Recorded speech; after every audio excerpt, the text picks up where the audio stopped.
It all started with a very simple idea. Tell the stories of how successful middle market CEOs made it to the corner office. I'm Brant Handley, founder and managing director of Resource Options International, or ROI. We're the USA's premier executive search firm focused exclusively on empowering middle market companies to attract, hire, and retain A players while transforming top executives' careers and lives. ROI's Into the Corner office is dedicated to discovering how middle market CEOs advance their career, and we're making these remarkable and sometimes quite unbelievable stories available to you for the very first time. Listen and learn about the challenges they've overcome, the interesting people they've met along the way, and the lessons learned that steered these executives' unique journey into a middle market corner office of their own. I know you enjoy these CEO stories as much as I've enjoyed recording them. So thank you for listening today. And if you like what you've heard, rate us on iTunes or wherever you get your podcasts. I'm looking forward to you joining me on the next great middle market CEO adventure into the corner office.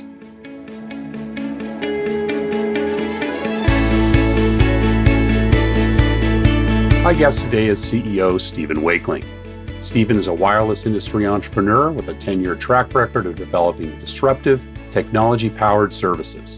He's the co-founder and CEO of Phobio, LLC, a software development company that builds optimized software services to support wireless carriers and retailers.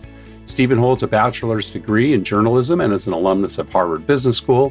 He's a journalist by education, a technologist at heart, and as an entrepreneur, he thrives on startup culture and his personal mission to build things better. Stephen Wakeling, welcome into the corner office. Well, thanks for having me. I'm glad to be here. It's great to have you here. And, we always like to kind of start a little bit with the early years, and maybe you can tell us a little bit about, where you grew up and what was your family life like?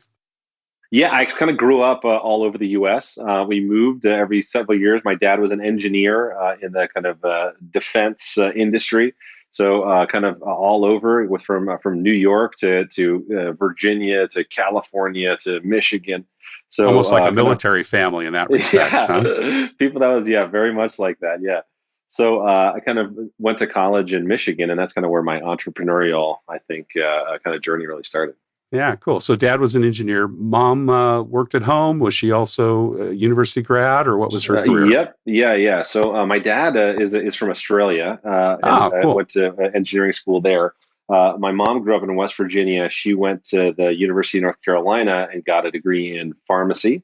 And then she did a graduate year in Australia, and then my dad there. Got it. And then they kind of came back to the U.S. to appease, my mother's parents.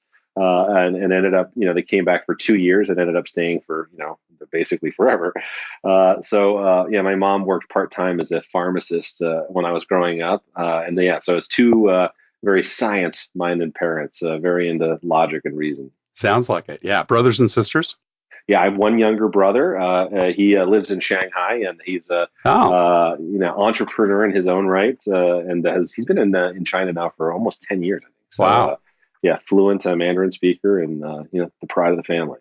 Very international family in that respect. Yeah. So tell me a little bit about the influence your parents had. Were there some certain things you remember as a kid that were either pointed out to you, or maybe corrected behavior that stuck with you over the years?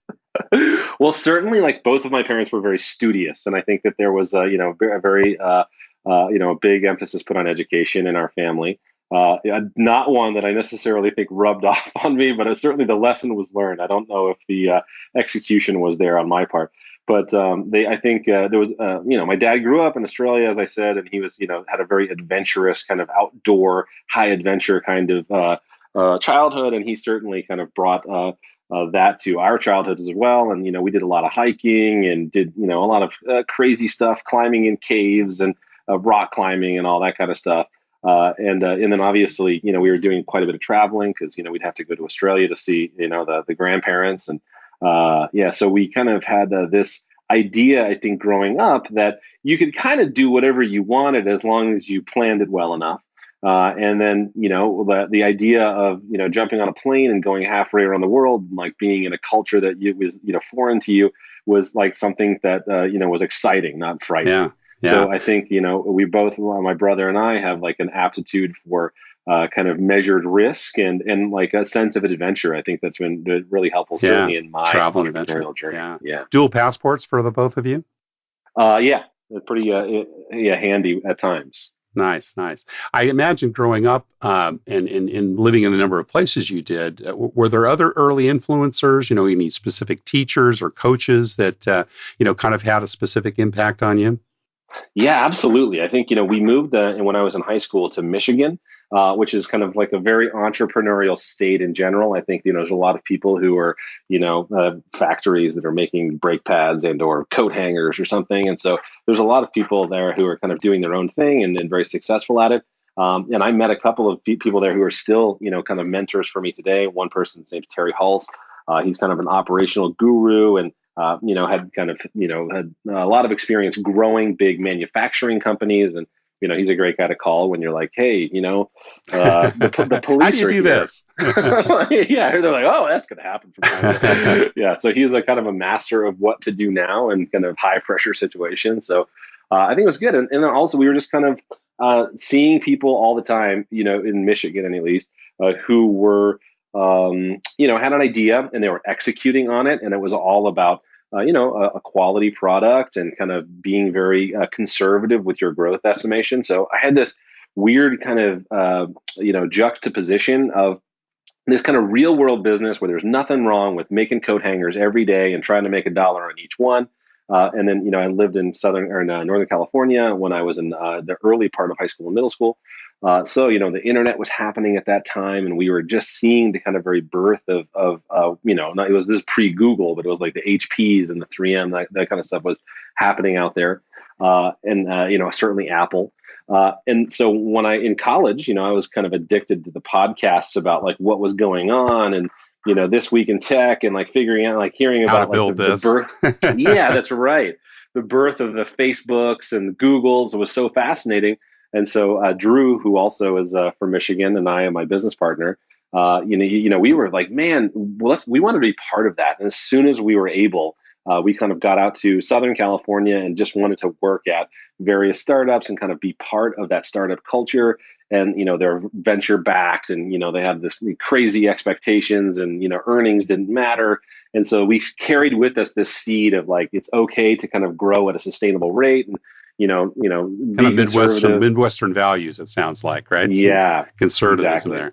there. Let's rewind a little bit because I want to get more into that. But tell us a little bit about your, kind of school years, middle school, high school. Were you a good student, Stephen? I know I was not. He says resolutely. Yeah, that is the one thing I know. I was, I think, a very curious student and certainly like enjoyed learning. But yeah, I just didn't perform very well in like a typical kind of like academic environment. So I was like much more interested in coming home from school and trying to like invent a perpetual motion machine or blow stuff up with my chemistry set. So let's talk about some of those outside things. So obviously it's experimentation at home, sports, music, theater, any other type of thing that you're involved with, or was it mostly just messing around in the garage? There's a lot of messing around in the garage. I was pretty heavily involved in Boy Scouts. So I was an Eagle Scout. So there was a lot of like high adventure stuff that was happening on the weekends. And certainly at that time in the kind of Northern California and Michigan are great states to be outdoors in pretty much all the time.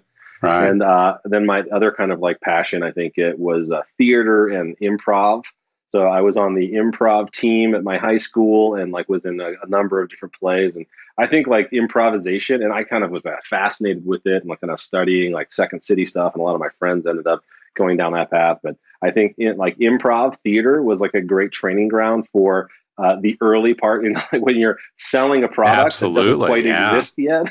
Right. It's very helpful to be able to improvise. Attracting money and funds. Yeah. Those speaking skills are awesome. What about entrepreneurial things growing up? Did you have the paper route? Did you sell, greeting cards at Christmas time? Or were there things that you did for extra spending money? What were some of those things? We were always doing something. It really kind of kicked up when I was in college. When I was in high school, we're focused on the bands. And so, you'd have 3 or 4 people in a band and you'd be creating like a kind of website and the logo. And then you'd be like making stickers. And then I was very kind of like band oriented because, we were trying to attract girls. And that's like the way that we thought that's worked. But and when I got to college, like my roommates and I were always doing something. We were brewing our own beer in the basement of this house we lived in, and we're selling it, with totally illegally, I'm sure. And we had this brand. It was called Bleer, and we put the L in beer, and had like, a hundred different taglines of various degrees of hilarity for Did us you at the go to the time. University of Michigan? Was that? No, I went to a small school called Central Michigan University, which is essentially in the middle of a big cornfield, and so there's not much to do except for to make your own fun. So certainly was a challenge to do that, and we were just always. Was it kind of a foregone conclusion that you'd go to college with mom and dad having done so themselves? Yeah, oh, absolutely. Yeah, there was not, in whatever college I could get into was basically Right. I was going there. And what did you decide to study in college? So I was interested in broadcasting and journalism. So I ended up getting a degree in journalism and kind of broadcasting film with a minor in history, which has served me well. Yeah. And were there some jobs that you worked during those years, or was it all kind of entrepreneurial stuff to earn the spending money, so to speak? So I was always doing something like we had, making silly putty, but calling it classy putty and then selling it online or doing something crazy like that. But none of it was it was all creatively fulfilling, but not very financially fulfilling. Okay. So I had a slew of crazy jobs. Most summers I worked as a forest ranger in a state park in Michigan. That was probably one of my better jobs. But I The also was like outdoorsism coming in again, yeah. right? I mean, just being paid to drive around in a pickup truck, was like, wow, that sounds great. Yeah. I also was I worked several different jobs, mostly in IT for the university I went to. But I also was a seeing eye person, where I was like the personal assistant to a seeing impaired professor in the philosophy and religion department. Oh, And that's very I got interesting. to hang out with him all day and read his mail to him and hang out with his dad. It was kind of a cool Was job. that a paid position or something you Yeah, volunteered to do? Yeah. yeah, it was paid a university gig. So I had a bunch of crazy jobs kind of through school, and I always had a job and was always doing something. I don't know that I would call it an entrepreneurial pursuit, or only kind of looking back. There was always just kind of some zany, might be a business, might be a performance art project, Right. Might be something reading going on. mail. All right. That's Yeah. right. What was that first job out of college then that you took? Or did you go right into your entrepreneurial activities? I actually did go straight. I left Michigan, and I was kind of interested to get as far away from home as I possibly could. So I went to Australia, and I worked at an event management company doing IT there. And then I had kind of like a small IT business where I was basically just like fixing people's computers and stuff like that in the Brisbane area. And I did that for the better part of a year until I kind of decided to come home and get a real job. And I thought that would just be as easy. And I had this fun adventure, and I'll just go get my kind of 9 to 5 corporate job now. And I ended up coming back and working at a recording studio that had that their business was doing audiobooks. So they just recorded audiobooks all day long. Which was while I was there, they were acquired by Amazon. Oh, So interesting. I had Okay. kind of like moved and recording audiobooks was not as thrilling as you might think, like romance novels and stuff. Right, So I right. had kind of parlayed that into a job writing the backs of the book, basically like this is the greatest audiobook ever, says Stephen Wakeling, that kind of stuff, basic copywriting, advertising copywriting. And so when the company was acquired by Amazon, I immediately went to California and basically was like advertising copywriter, Amazon. Wow. So So you stayed with the company. Did you? You would. no, I had left, but I had kind of referenced, instead of saying this recording studio that nobody had ever heard of. It was a strange set of circumstances that my friend Drew, his dad had an apartment in LA that he had vacated, and there was some time left on the lease, and he basically said if you paid, and I told Drew if he paid the maintenance fees, he could live there until the lease ended. So of course, like 5 of us went out there, and we're sharing a 1 bedroom apartment, splitting the rent. I remember like $100 a month. Oh my god. But I wanted to work at a startup and kind of found did not. This is a Hermosa Beach area, so I didn't want to commute. So I just kind of found a startup that was as nearby the apartment as I could, and I found this weird place in Torrance, and just kind of walked in and was able to, she was. I basically was talking to the receptionist. And they're like, "Where?" Leveraging your Amazon credentials, right? That's right. Leverage. I really thought I was going to lean hard on those, but I told him I would do whatever it took, like whether it's customer service or sweeping up or writing press releases. And so they asked me about myself. The receptionist asked me, tell me about yourself. And I was like, well, I was born in West Virginia. And that was all she needed to know.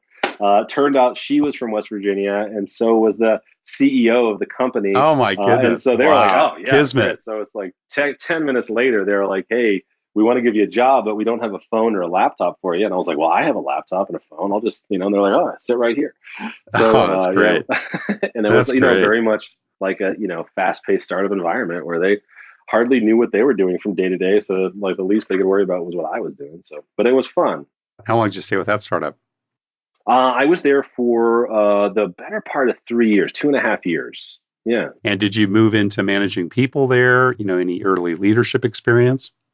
I had a totally bizarre role that could not have been more appropriate for kind of where I was heading. So my job from about day one was called, my job title was the X Factor. And my job description was to find and solve problems by whatever means necessary. There was a piece of paper that was written on in a file somewhere in the HR office. So I didn't have any direct reports, but I also didn't really have any purview. I was kind of like a executive problem solver at large. Rover, right? Yeah. So whether it was like figuring out like a technical issue or trying to refine the customer service process or going and checking out a facility, or somebody just signed up in Canada. Can somebody go set up a Canadian business? So it was just kind of, and I reported to the CEO, which kind of gave me a lot of really cool, insights. And it was great. Was it kind of things that other people didn't want to do, or it was kind of more of nobody else had time to do? So, let's go figure it out. I operated primarily in the gaps. It was things like so it was like as a startup company that was growing quickly, there was always stuff that was kind of showing up on the doorstep of, like things that needed to be done that didn't fall neatly into the kind of various disciplines. Like this isn't really a marketing thing and it really isn't a biz dev thing. So I kind of would just pick up whatever project I would, and with just, there was no reason that I should be doing any of this stuff, but they were letting me do it. And it was like a fantastic training ground. And great job. Obviously, like it was got to be kind of like a mini chief of staff without a lot of consequence. Yeah. What were some of the early lessons you took from that position? Being there for 3 years, you obviously had a lot of exposure, and I'm sure some successes as well as failures. Yeah, absolutely. It was, I learned a lot about how to get things done inside a corporate structure. Like I had done a lot of things, and there was very little corporate structure there, but there was some. So like I had a lot of experience getting things done with a small group of my friends, and that was pretty easy. And like we all could just do it. But like kind of helping people understand like what you're doing and where you're going with it. And as the company got bigger, kind of like helping, the vice president of marketing understand that I wasn't stepping on his toes. I was trying to like help him out, So it kind of really it helped me kind of, identify how important diplomacy is kind of within an organization, and also how to kind of build a case, like an influential case for doing something, like previously, like I would have just thought, well, this seems like a good idea. I'm just going to do it. And like I really learned there how to kind of build like a real business case and sell it internally to kind of create. Yeah, real important. Yeah. So do you remember the first time you started managing people? Was it at this company or was it a little later on? So tell us about that. Yeah, it was really like I had no direct reports in a job up until I started the company. I had a lot of kind of leadership experience, like strangely enough, in the Boy Scouts. And like most of my kind of summer jobs and kind of like the, whatever my after school jobs that I had in college were almost all management positions. So I'd had 25 or 30 reports in a totally, responsibility free zone almost. But it was a great way to kind of figure out like what's important and, like how to kind of talk to people about raises and that kind of stuff. So I had a little bit of kind of people management experience. But yeah, it wasn't really until we started Phobio that like I had any real experience doing that. Well, let's talk a little bit about that. What were some of the best and the worst lessons you've learned from previous bosses? Man, that's a good. I've had some good bosses and I've had some bad bosses. You don't have to mention any names on the ladder. Yeah, exactly. So I think I've learned a lot. I worked for a really great guy in New Orleans who kind of showed me like how important it is to just get it. Like execution was his big thing. He was very kind of well organized and could get things done extremely fast. And I remember just like almost not even being like I was just awestruck, kind of like working for him to see how quickly he could kind of move through a series of tasks because he kind of organized his whole day around doing it. He was really kind of like. Whatever, like getting things done, David Allen kind of, I don't know that he was into that, but he certainly was kind of representing it. And I think, certainly I've had a lot of, great bosses who were open and kind of transparent about like what needed to get done and kind of like provided goals that weren't just tactical in nature. Like I like always preferred it when people gave me like a strategic direction and like how I got there was kind of up to me. And I think the bosses that I've had in the past or the managers that I've had in the past who I've been less successful under tended to kind of be in this, like, you don't need to know that. And I'm telling you what to do and you just got to execute.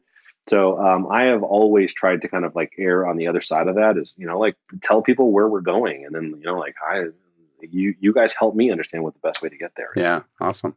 And current company, then let's get up to speed. Phobio has been about 10 years in the making. Is that accurate? Almost coming up on 9. Yeah. Awesome. And how many employees today?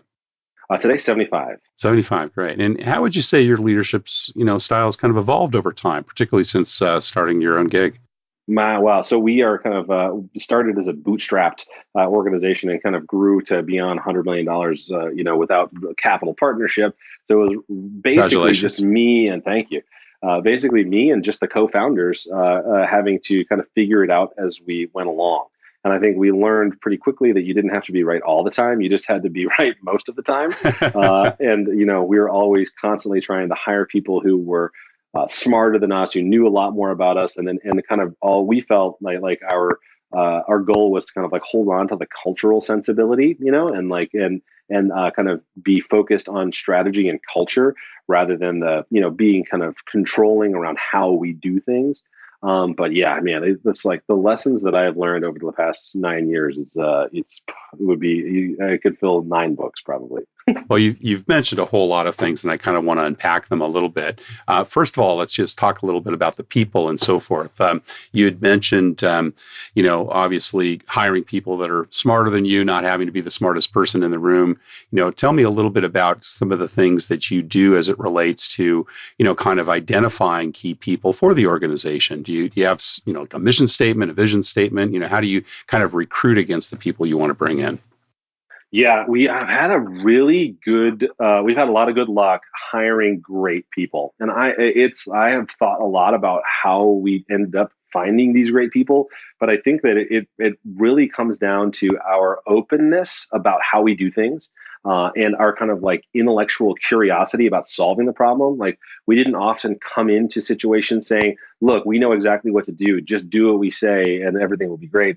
We kind of always in our kind of opening conversations with new hires, we'd say like, look, this is where we're at. This is where we've come from. And this is where we want to get to. And we think that it's possible. And like, even just like in an interview setting, people are kind of get really, the right people, I guess, get really inquisitive and excited about the opportunity.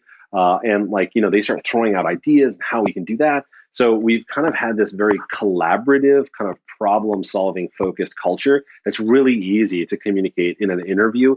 I think, we have had a bias toward action and we want everybody to feel comfortable being their genuine self. And I think those are things that are, and this is all kind of like in retrospect. I don't think we did any of this intentionally. Years of learning, I'm sure, Stephen.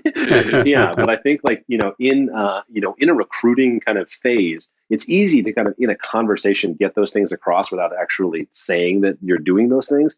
Like I think that just generally the people at Phobio have been very agile, flexible, like intellectually curious problem solvers who really like getting things done. And I think those 5 things are really attractive to people who are just like that out in the world. So, do you personally get involved in a lot of the hiring or only for your direct reports or maybe one level down? What's kind of your interaction there? I don't get involved in everybody's hiring, but most people I'll meet at some point. So normally, like, I don't know that I would say I would have like a sign off kind of on everybody, but there'll certainly be interacting in their first several years. Yeah, it was every single person was like, I was recruiting, and it would be unusual for somebody to come along. And there was a lot of referrals and like, hey, you should meet this guy. And we met, but yeah, certainly like I found that to be pretty important to have at least you kind of get that feeling when you meet somebody, there's that kind of indescribable something that's there that you're like, yeah, this guy's going to be great. So, well, yeah, if you only have a few minutes with someone, what do you typically ask them? What do you zero in on? I think, I tend to kind of like read all the information that I have on the person. So you're like, look through their LinkedIn profile, maybe review their resume, and then I kind of like try to forget all of that stuff.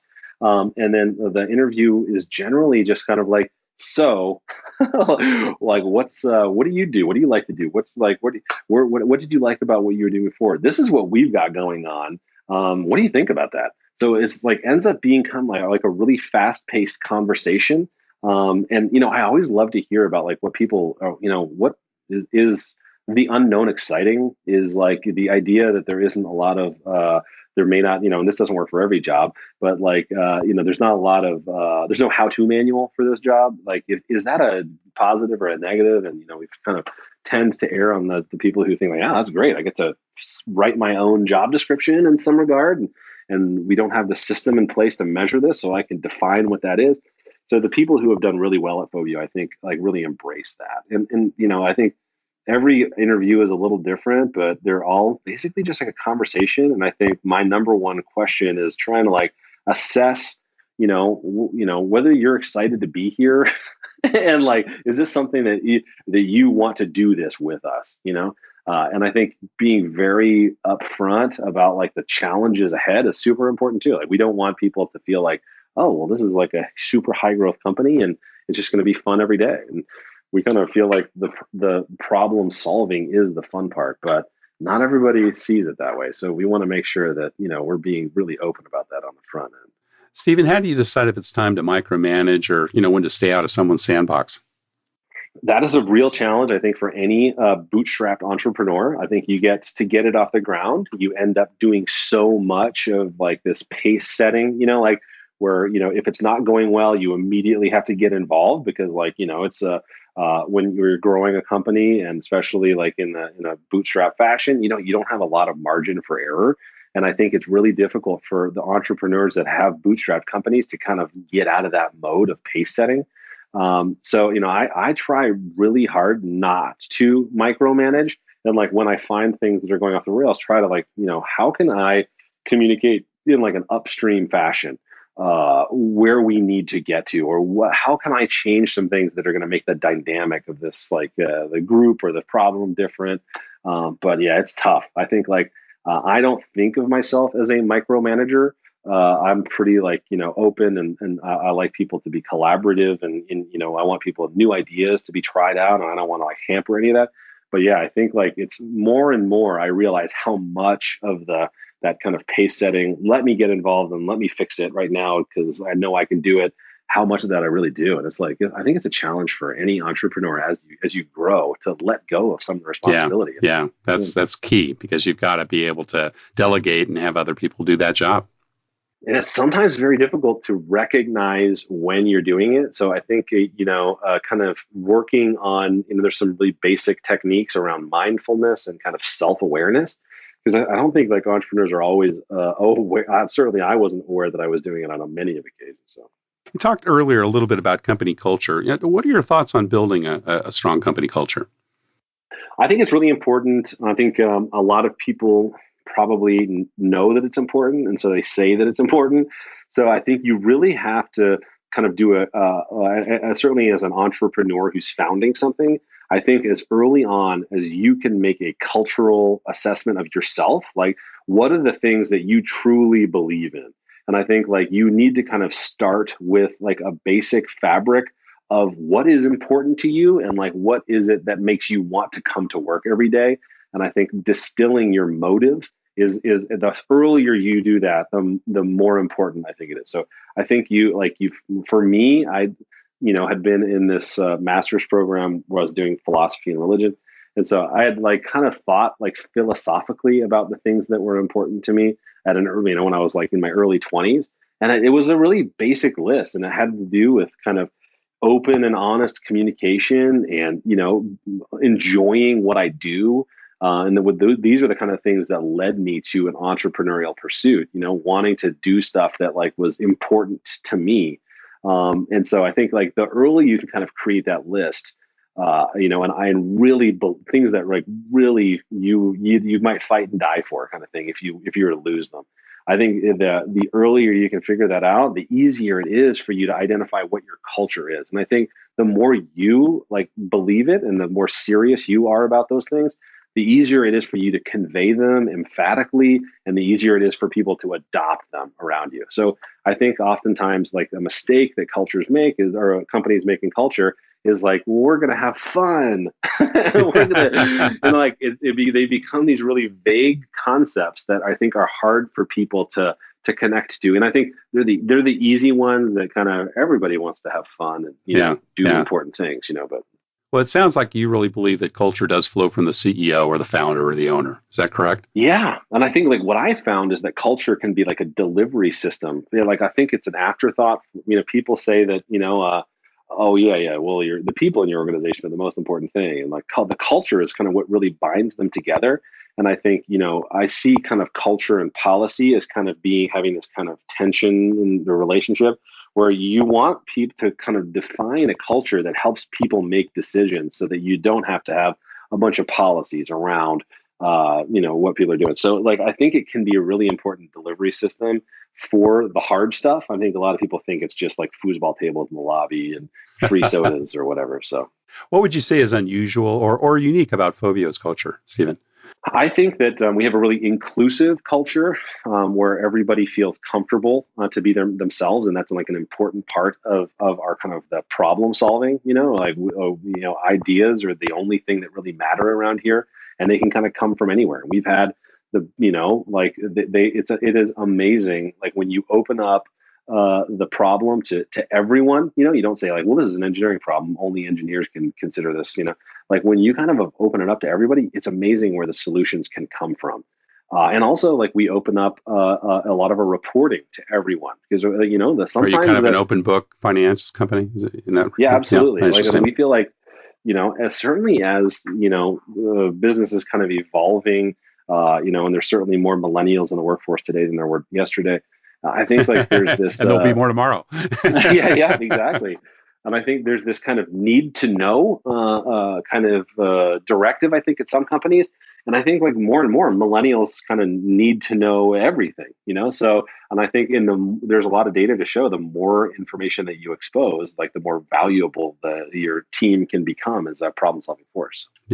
Yeah, no, very key. Good. Stephen, you've been very generous with your time. Thank you so much. There's one last question we like to ask everyone who's on our show is, what kind of career and life advice would you give to someone who's got their eyes on their own corner office or perhaps in your case, wants to be an entrepreneur, found a company and build $100 million business? Wow. I think for anybody out there who's thinking about starting a company or doing something, I think that you absolutely should. I'm a big proponent of being conservative.